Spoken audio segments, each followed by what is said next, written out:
La Zona Cero.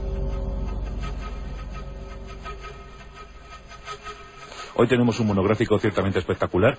Bien pudiera ir dentro de algún número especial de la revista National Geographic, porque hablamos de uno de los parajes vírgenes, insólitos, uno de los parajes más bellos del planeta Tierra, junto con Islas Galápagos. Hablamos de la isla de Cocos, una isla perteneciente a Costa Rica, deshabitada, pero absolutamente llena de leyendas. Hombre, el principal tesoro que alberga la isla no solo es su selva frondosa, no solo casi 100.000 hectáreas de fondos submarinos.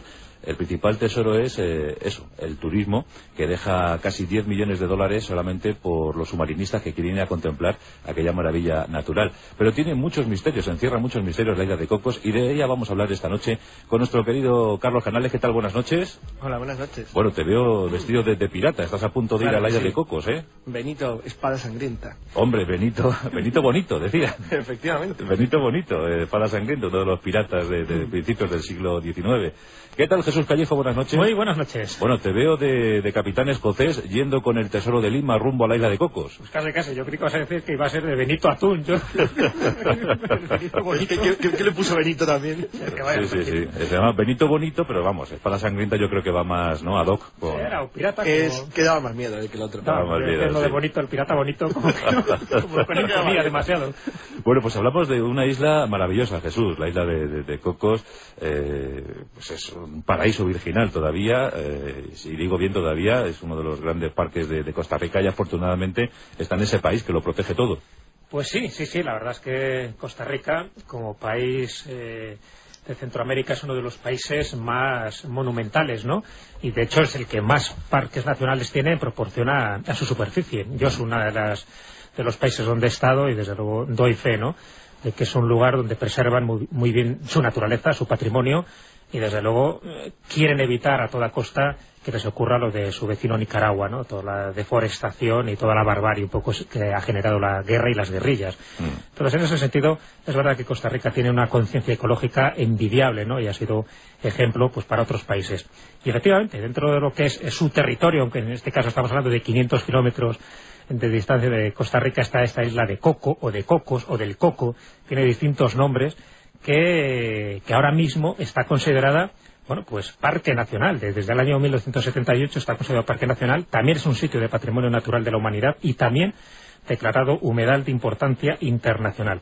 O sea, todo esto en una pequeña isla. Estamos hablando de 24 kilómetros cuadrados, son 2.400 hectáreas, y que agrega una superficie marina de 900 kilómetros cuadrados más o menos de protección absoluta. Es decir, estamos hablando de una reserva natural importantísima. Es riquísima en todo lo que es la fauna, la flora, pero lo que congrega un poco este monográfico es que ha sido un lugar de piratas, de corsarios, de todo tipo de bandoleros marinos de la época. Y lo curioso es que este pequeño sitio ahí perdido en el Pacífico todavía, dice la leyenda, que alberga al menos 3 tesoros que no se han encontrado todavía. 3 o 4, si incluimos el de Benito Bonito, que también tiene su pequeña historia. Así que por todo eso yo creo que sí se merecía este monográfico, porque es poco conocida esta isla. Está en el Océano Pacífico, Carlos, y bueno, pues ahí puedes ver transitar ballenas azules, tiburones de todas clases. Es una maravilla, ¿no? Por eso deshabitado nada. Acabo de ver que tiene 70 especies de plantas endémicas, 362 de insectos, 2 de reptiles, lagartijas, salamandra, 3 especies de arañas, bueno, hay de todo. No, le pregunto antes... ¿Y submarinistas? Claro, que además ese es el gran problema, porque uno de los grandes problemas que es que la riqueza natural de la isla de Coco, y ahora lo voy a relacionar con los piratas, está muy amenazado precisamente porque había una caza indiscriminada, sobre todo de tiburones, en las zonas costeras cerca de la bahía de Chatham, y bueno, pues el problema que había es que el gobierno de Costa Rica ha tenido que intervenir progresivamente para evitar que sí, esto el descontrol de la zona. Como lo que ocurría en Galápagos, ¿no?, con los pepinos de mar y todo. Claro, algo muy parecido le pasa en Galápagos. Bueno, Galápagos, como se hizo tan famoso después del viaje del Beagle, pues la verdad es que Galápagos siempre ha tenido una especie de consideración de protección especial, que realmente Centroamérica no tenía. La verdad es que, como Jesús sé que conoce Costa Rica, le pregunto si habéis estado en la isla de Coco, porque es fascinante, es cierto, lo que este país ha hecho, y cómo se ha librado del destino, según mucha gente, inevitable de las naciones de América Central, explotadas por el imperialismo y demás. Y eso demuestra lo que hace el buen gobierno, cuando se quiere, y punto. La verdad es que voy a relacionar esto con lo de los piratas porque es la razón fundamental. La población de Costa Rica vivía durante la colonización española siglo XVI y XVII, básicamente en las zonas de clima templado húmedo, es decir, más próximas o parecidas al clima europeo, y vivían principalmente en la zona central, en las mesetas altas. Eso generaba un gran problema, y es que la costa, los humedales costeros, y no solo de Costa Rica, sino también en Nicaragua y El Salvador, estaban enormemente deshabitados, ya para que hablar el Darién y la jungla panameña y del norte de Colombia. Eso generaba un enorme espacio vacío, por decir una manera, entre las grandes ciudades españolas costeras, es decir, prácticamente entre Acapulco, como puerto del norte, y San Blas y Panamá, no había nada. Entonces, eso daba una enorme ventaja a los corsarios, a los piratas, porque situaba el gobierno español en una situación muy difícil, que era la de proteger una línea de costa excesivamente larga. Entonces, ¿por qué, en cambio, todas las leyendas de tesoros escondidos de piratas, con la descripción que acabo de dar, apuntan a la isla de Coco? Pues por dos razones fundamentales. La primera, porque estaba muy cerca de lo que era el principal emporio español de la zona, que era Panamá. Y lo segundo, porque estaba deshabitada. Es que además tenía una tercera ventaja que no es nada desechable. Recordemos que está a unos 550 kilómetros de la costa. Efectivamente. Sí, está a 532 exactamente. Entonces, la proximidad es relativa. O sea, tampoco está enfrente. Pero daba una ventaja esencial. Es que desde la isla de Coco y desde las zonas próximas, es muy fácil coger la corriente que te adentra hacia la zona noroeste del Océano Pacífico. De manera que es un sitio desde el que es fácil escapar, por decir una forma. Aparte de todo, es una isla lo suficientemente pequeña para que un tesoro escondido o algo que haya que proteger pueda ser rápidamente localizado sin tener que detenerse demasiado ni hacer una gran incursión al interior de una zona pues problemática o complicada de proteger. España ni se planteó siquiera los gobiernos virreinales el proteger o defender Isla de Coco, si hicieron algo parecido a lo que hicieron con Juan Fernández. Lo descubre un navegante español. Sí, pero además es interesantísimo, pero no solo porque lo descubrió Juan Cabezas, sino porque en el mapa de Nicolás de Sliens, que es de 1556, ya aparece la isla. Si de alguna manera había llamado mucho la atención, hasta el extremo de que la colocó un cartógrafo francés que además hizo una carta náutica que era enormemente popular entre los corsarios franceses ingleses que operaban en aguas del Pacífico. Motivo por el cual el hecho de estar en las cartas náuticas lo convirtió rápidamente en un imán, en un sitio al que se podía ir por la sencilla razón de que estaba registrado. Entonces, eso le generaba también una cierta facilidad a los corsarios para identificarlo como un posible lugar de destino. Pero no se convirtió en una tortuga cualquiera, ¿no? No, nunca se convirtió en una tortuga. De hecho, nunca hubo asentamiento corsario de Perth. Por cierto, en Tortuga jamás hubo tesoros escondidos. Porque en el momento que había piratas era fácil encontrarlos. Claro, es que era automáticamente un lugar, un punto de ataque. De hecho, España destruyó Tortuga entera. Sin embargo, nunca se le ocurrió destruir Isla de Cocos porque no había nada que destruir. No había nada que destruir. Entonces, era el mejor sitio. Hombre, nadie esconde los tesoros donde en su casa. Es decir, los pone en un sitio donde se supone que sea difícil localizarlos. Tanto que no localizan los propios piratas. Pero atención, Jesús Callejo, porque tenemos en estos 24 kilómetros cuadrados nada más y nada menos que 3 tesoros enormes. El de Lima, por ejemplo, nos habla de 30.000 toneladas, una barbaridad. Pero ese es el último. Espera, sí que estamos empezando. Sí. Ese es el último. A ver, tenemos constancia que está allí. Empezamos por Davis, como teníamos con primero el escocés este. Primero sería el Davis, estamos hablando del siglo XVII. Pero un tacaño que... sí, bastante. El capitán Edward Davis. Que amarró allí bastante... No, amarró una fortuna. Amarró una fortuna. Amasó una auténtica fortuna saqueando las ciudades costeras desde México a Ecuador. El tío no dejaba títere con cabeza y se sabe que tuvo pues una gran fortuna precisamente por este saqueo, ¿no? Y de hecho incluso se comenta que saqueó el León de Nicaragua en el año 1685. ¿Dónde fue a parar toda esta fortuna? Evidentemente a la isla de Coco. Y allí parece que está enterrada. Lo que ocurre es un denominador común con todos ellos, es que todo el mundo lo esconde allí pensando que algún día lo va a recuperar, pero luego, pues eso, son asesinados, hay ciertas revueltas, son capturados y nunca llegan a volver a la isla de Coco para volver a recoger ese dinero, ese tesoro, esa fortuna inmensa que habían amasado durante todos los años de rapiña. Por lo tanto, el primero sería el de Edward Davis, que allí permanece por lo menos desde el año 1685 sin que se sepa que nadie le haya podido capturar y recoger ese tesoro. Segundo, el de Barrett Graham, en el año 1818. Ya nos pasamos unos cuantos años y además parece que entre medias sí hubo otros piratas que llegaron allí para intentar rescatar otro tipo de riquezas. Nadie encontraba nada. Es muy pequeña la isla, pero es muy abrupta, es muy volcánica y por lo tanto no es fácil excavar en determinados sitios y menos es recoger las determinadas pistas que han dejado las tradiciones orales, porque mapas del tesoro no había en este caso y las tradiciones orales eran como muy difusas, muy ambiguas, ¿no? ¿Pero Graham no estaba al servicio de la corona española? ¿O? Un tiempo lo estuvo, sí. Pero Cuando no, lo curioso es lo de William Thomson, el caso que tú has citado al principio, que él sí estuvo al servicio de la corona y además pues la corona confió indebidamente. Pero bueno, vamos a poner si quieres el segundo en este caso, el segundo en cronología, que es el de Bennett Graham, que en 1818 se apodera de un cargamento de oro procedente de Acapulco, de México, y una vez más, para de que lo lleva a la isla de Coco, lo entierra, desaparece Bennett Graham y desaparece toda memoria y todo vestigio del lugar exacto donde puede estar escondido. Benito Bonito sería, vamos a meterle como el tercero, ¿no? Con su nave Leasing en 1820, pero no hay constancia histórica de que realmente dejara el tesoro, aunque sí hay constancia legendaria, por decirlo así. Y el fabuloso tesoro de Lima, el que tú hacías referencia al principio, yo creo que es ese inmenso botín que fue amasado, ¿no?, por las autoridades civiles y religiosas españolas en 3 siglos de ocupación del Perú, y que, ahí decía yo, y que entregaron insensatamente en el año 1825 al marino escocés William Thomson para que lo guardara. Y para que lo guardara a cambio de un porcentaje. Thomson dijo, vale, bien, perfecto, esta es la mía. Entonces, lo que pasa es que en 1825, Carlos, ya es una fecha un poco rara, ¿no? Es que explico en qué consiste la leyenda, que por cierto tiene ciertas dudas. Pero todo esto es cuando desmantelaron las iglesias, los panes de oro, todo aquello, vamos a ver, ¿no? En 1825... Pero fue después de Ayacucho, ¿no? Justo es en el intervalo que hay entre la rebelión de Olañeta y la batalla de Tumusla. Vamos a ver, lo intento explicar porque la verdad es que es complicado. Durante el último periodo del virreinato, bueno, hay 2 ejércitos virreinales que ganan la guerra, realmente. Uno es el de México. En México simplemente lo que hacen es que hacen un pacto de las 3 garantías y lo que hace es que el ejército de México junto con se une a los rebeldes y se crean un país para ellos mismos.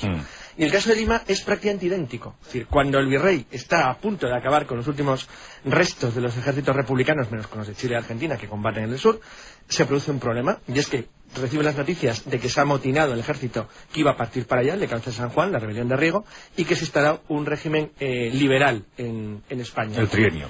Exacto. Entonces, eso provoca curiosamente una guerra civil entre los propios españoles, o realistas, cuando están a punto de decir la guerra a su favor. Entonces, esta locura, este suicidio absolutamente colectivo, ya lo tenían desde Pizarro y Almagro, claro, ¿no? que se desmorone lo que queda del imperio. El virrey es destruido, su ejército en Ayacucho, pero en lo que hoy es Bolivia, es decir, en lo que era el Alto Perú, se mantiene todavía el antiguo rebelde Olañeta hasta que es vencido en Tumusla. Bueno, durante este periodo de caos, dice la leyenda, porque yo tengo muchas dudas sobre la existencia real del Tesoro de Lima, entre otras cosas porque las navegaciones, es decir, los barcos de la flota que había creado Lord Cochrane, el famoso Lord Cochrane, uno de los más grandes corsarios de la historia, que combatía para la República de Chile y por tanto también para Perú, hubieran evitado prácticamente, si tenían un bloqueo prácticamente total sobre, de hecho, el Callao, que es la última posición española que se rinde en Perú, que se rinde en 1826, junto con Chiloé. Si realmente el Callao que queda aislado, que es donde se rinde Rodil, que aguantan solo 2 años, era el único puerto desde el que podía haber salido, era el puerto de Lima. Pero prácticamente desde 1824 ya no hay... No hay. Claro. Porque el virrey queda aislado en el norte, es decir, en las montañas, en el oeste, en las montañas, es decir, Olañeta combate solo en el Alto Perú, y la costa la han perdido, pero mantienen el Callao, el puerto de Lima. El puerto de Lima se mantiene más españolas 2 años después de Ayacucho. Entonces el problema aquí es que no tenían por dónde sacarlo. Entonces dice la leyenda que habían conseguido, a través de decir, en los últimos momentos del virreinato, luego digo por dónde nace esta leyenda y por qué va a la isla de Coco. Digamos que el problema consiste en que hay rumores de que los últimos actos consisten en hacer una especie de desmantelado general de todo lo que queda, acumular las riquezas inmensas que se podían haber obtenido porque el virreinato de Lima era muy rico, y tal y como ha dicho Jesús, eso se le encarga a un capitán escocés de dudosa reputación, por cierto, porque había combatido para los 2 lados, al que se le solicita o se le pide, porque no había otra forma, que se encargara de la custodia del tesoro, que lo hiciera llegar de alguna manera a España, y que luego se quedara con el contrato, porque es como las patentes de corso, es decir, les tenía una patente para, con eso, el poder de esa manera justificar el porcentaje que le correspondía. Por supuesto, si te he visto no me acuerdo. Claro. Pero claro, entonces aquí tenemos en el año 1825 a un capitán escocés subiendo a su buque o buques, porque yo no sé... Es la pequeña flotilla. Sí, además tiene su nombre, es el Mary Dear, ¿no? Era una goleta, era la goleta suya. El Querida María. Sí, el Querida María, y tan Querida María, el Querida María y todo el tesoro. Bueno, por cierto, ¿se habéis dado cuenta de la maldición de Coco, no? Todo el que llega no sale. Pero se cae el tesoro, pero no él. Sí, estamos hablando de ¿cuánto? ¿30 toneladas? ¿300 toneladas? Nunca se sabe. No se sabe, es verdad. Nunca se llegó a saber, porque nunca llegó a su destino. Está en algún sitio enterrado en la isla de Coco, que es un poco lo que dice la leyenda. Parece que más que pero que más que un tesoro ingente en cantidad, era enormemente valioso. Es decir, habían elegido lo mejor de lo que tenía el virrey Desde luego los republicanos no lo encuentran cuando toman el Callao. Pero una goletita, Carlos. Sí, pero una goleta, si lo que lleva de repente es, no sé, pues estoy pensando, por ejemplo, un disco de oro de 1 metro, de 3 metros. Pues hablaban de cúpulas, de las cúpulas de las iglesias bañadas en oro y cosas así. Prácticamente todo lo que pudieron. Todo eran mucho reliquias religiosas. Se había fundido, en gran parte, otra parte no, y entonces, bueno, una goleta lo podía transportar de sobra. Una virgen tamaño natural. También. Es otra de las cosas. De hecho, sí, se hablaba de eso, de una talla dorada de la Virgen y de algunas monedas de oro. Claro. De lo poco que hay constancia. La cuestión es... Y las espadas macizas aquellas de oro, ¿no? Sí. Bueno, de hecho, ¿sabéis que hubo uno, una vez que ya estaban todos estos tesoros enterrados, hubo alguien, ya en el siglo XX, un alemán, le llamaban Kistler, el ermitaño... Pues que Kistler hizo una colonia... Pasó 17 años, bueno, buscando, haciendo hoyos a diestro y siniestro, un joyero auténtico, ¿no? Haciendo joyos. Este era Sulten. Bueno, era el Sulten de Coco.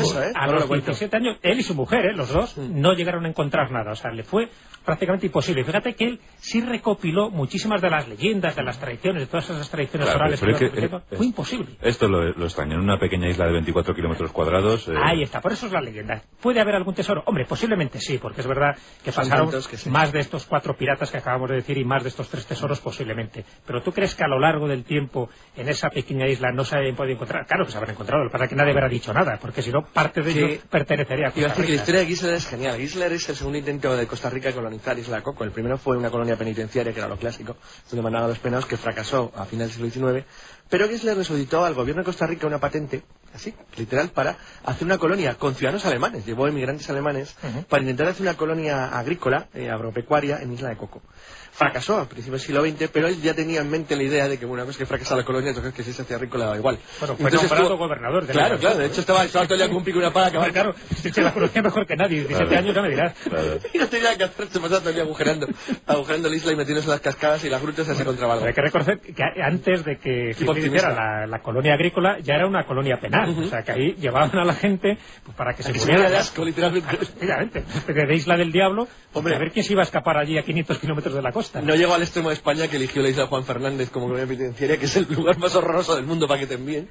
La última búsqueda del tesoro, que sería como la última etapa, ¿no?, de la isla de Coco, es la que se refiere a... Bueno, pues estamos hablando del primer cuarto del siglo XIX y que finaliza con una última expedición en búsqueda de este tesoro o de los varios tesoros, ¿no?, que hay encontrados por parte de John Hodge y Leonel Pacheco en el barco Dulcinea. O sea, buen nombre, ¿no?, que le pusieron.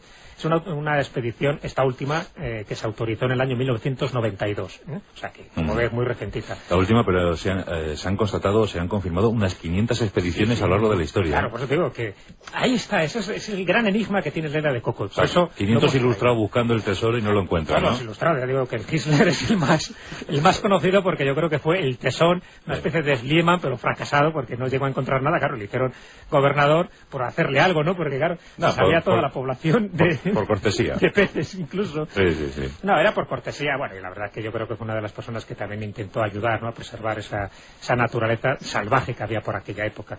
Y esa es la última de la que yo tengo constancia, del año 92, ya totalmente aburrido. Yo no sé si habrá alguna más posteriormente, pero han dejado todo aquello por imposible, sencillamente porque ya es un espacio protegido. Eso yo creo que ha tenido un buen criterio ahí. Me parece muy bien. Costa Rica, precisamente para evitar pues todos estos buscatesoros, ¿no?, que normalmente carecen de cualquier tipo de cultura y de educación, porque lo único que van es con el pico y la pala. Bueno, ya si fuera con eso, por lo menos era un aspecto romántico, ¿no?, de buscar tesoros. Ahora ya van con dinamita y con determinadas cargas explosivas que lo que hacen es ahuyentar un poco toda la fauna autóctona. ¿Cómo se llama este cazatesoros? Fisher. Fisher.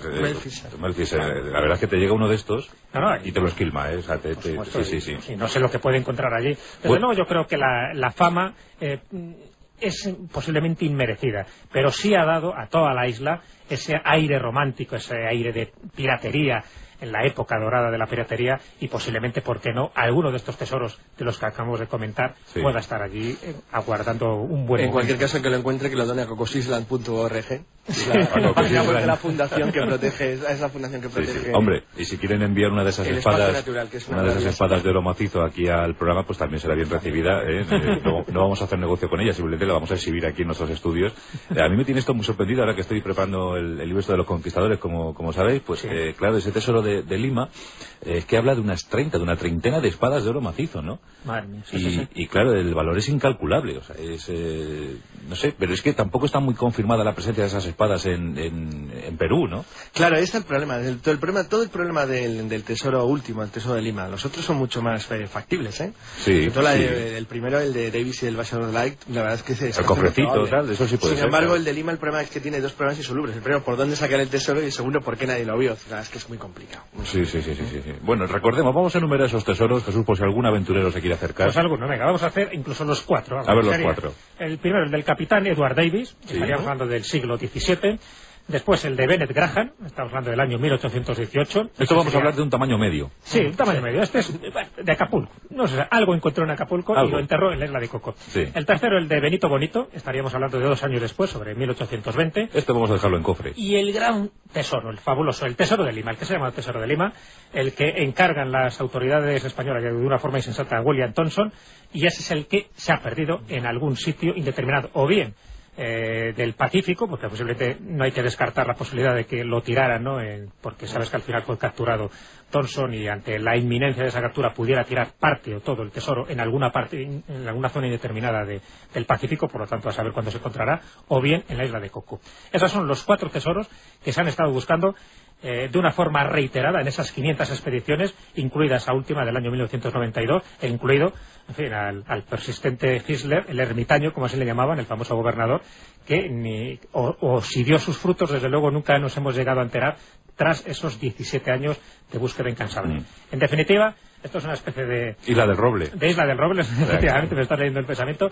Con la diferencia de que en la Isla del Roble solo hay uno, se han hecho muchísimas expediciones y hay muchísimos más datos técnicos, históricos, de todo lo que se está ocurriendo allí. Aquí, la leyenda pesa más que la historia, pero desde luego, qué bonito, ¿no?, que en una pequeña isla de 24 kilómetros cuadrados pueda albergar tantos tesoros de piratas. Bueno, Carlos, ¿no te pide el cuerpo cogerte un año sabático y nos a la isla del Coco? Sí, me voy, pero no acabar, que cabe otro. Bueno, cuidado con la maldición, ya sabes.